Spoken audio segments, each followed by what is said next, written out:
शिरसगाव कसबा येथील जिल्हा परिषद मराठी मुलांच्या शाळेच्या मुख्याध्यापिका कुमारी माया ठाकूर यांच्या विरोधात पुन्हा एकदा आर्थिक गैरव्यवहार, नियमबाह्य कारभार आणि शाळा व्यवस्थापन समितीच्या निवड प्रक्रियेत अनियमितता केल्याचे गंभीर आरोप समोर आल्याने गावात मोठी चर्चा सुरू झाली आहे। या प्रकरणामुळे पालक, ग्रामस्थ आणि शाळा व्यवस्थापन समितीच्या सदस्यांमध्ये तीव्र नाराजीचे वातावरण असून संबंधित मुख्याध्यापिकेवर कठोर कारवाई करण्याची मागणी जोर धरत आहे।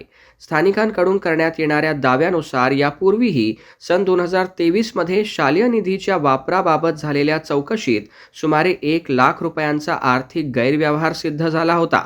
त्यानंतर शासनाने संबंधित रक्कम मुख्याध्यापिकांच्या पगारातून वसूल करण्याचे आदेश दिले होते।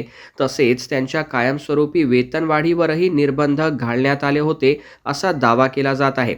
आता पुन्हा एकदा झालेल्या चौकशीत आणखीन एका आर्थिक गैरव्यवहाराची बाब समोर आल्याचे सांगितले जात असून सुमारे 50,000 रुपयांची वसुली संबंधित मुख्याध्यापिकेकडून करण्यात येणार असल्याची माहिती स्थानिकांकडून दिली जात आहे। जिल्हा परिषद मराठी मुलांची शाळा शिरसगाव कसबा येथील मुख्याध्यापिका कुमारी माया ठाकूर यांनी आणखी यावर्षी पोषण आहारात भ्रष्टाचार केल्याचे सिद्ध झालेले आहे।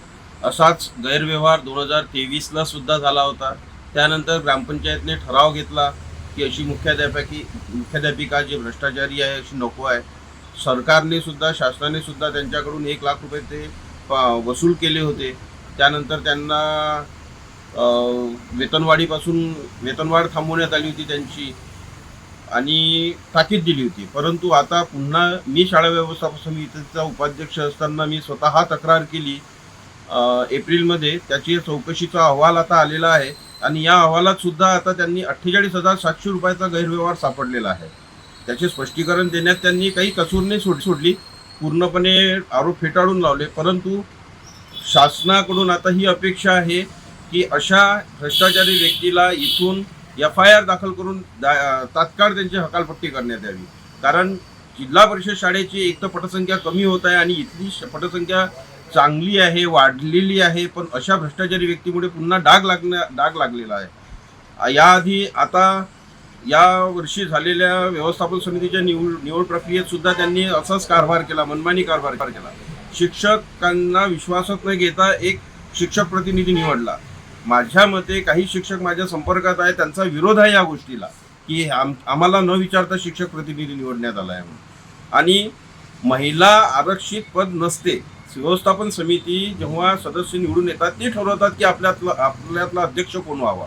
परंतु ठाकूर मॅडमने स्वतः लिहून दिलेलं पत्र आहे की महिला आरक्षण आहे म्हणून अध्यक्षपदाचं। वास्तविकता असा कोणताच कायदा नाही आहे। त्यांनी मनमानी करून नवीन सदस्यांवर प्रेशर आणून महिला अध्यक्ष केली। 2023-24 पासून शाळा व्यवस्थापन समिती हे माझ्यावर आरोप करत आहे।